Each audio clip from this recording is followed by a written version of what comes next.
Hey guys, I'm John, and here we have like another vlog video that's not a VHS collection or whatever.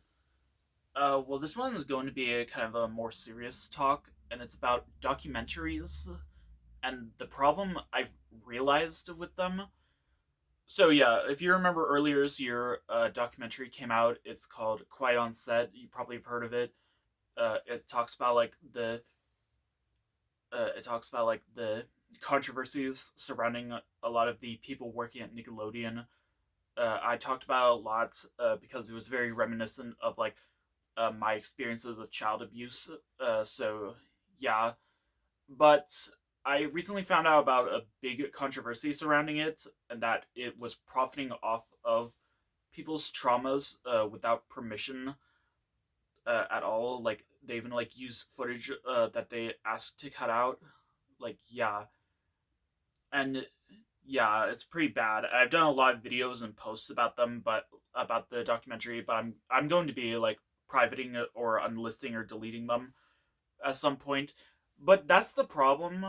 Like documentaries in general do that. Kind of they profit off of people's issues and traumas without their permission at all. There are two specific ones that I can think of where that happened. One of them was called Onision in real life. I don't know if you've heard of Onision. He's like a YouTuber and he's like very controversial. And yeah, the documentary they made out of that is very controversial as well because it didn't respect the privacy of the victims. But there's one other documentary that really upset me. Like thinking about it now, even like when it first came out in 2022, I was very upset. And it was the Barney documentary, I Love You, You Hate Me. It talked way too much about the dark side of Barney, which there's nothing wrong with that because there are actually some pretty hilarious moments, like talking about like anti Barney humor. But there's one problem. They focused on the life of and the struggles of Cheryl Leach, the creator of Barney's family. Uh, and Yeah, I won't go into any specific details, but yeah.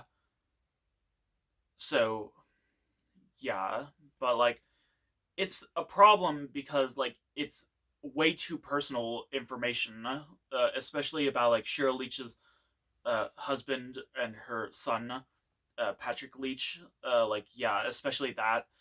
I think it's just crossing the line, and yeah, and even both Cheryl and Patrick did not want to be part of the documentary.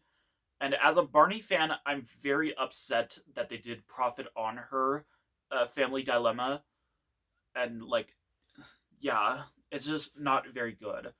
Like it's really just documentaries in general that go way too serious that do that, and it's just not very good. Even with Quiet on Set, I didn't really know because I was just trying to find a way for survivors to cope with that kind of stuff, especially since I've been abused and I want my story to be heard and not just ignored. And I wouldn't even care if anyone profit off of it, but yeah. Well, yeah. Yeah, documentaries are pretty controversial. There's some that are okay, like the Wiggles one, I guess, and the Won't You Be My Neighbor one. But yeah, that's all I have to say, really. So see you later.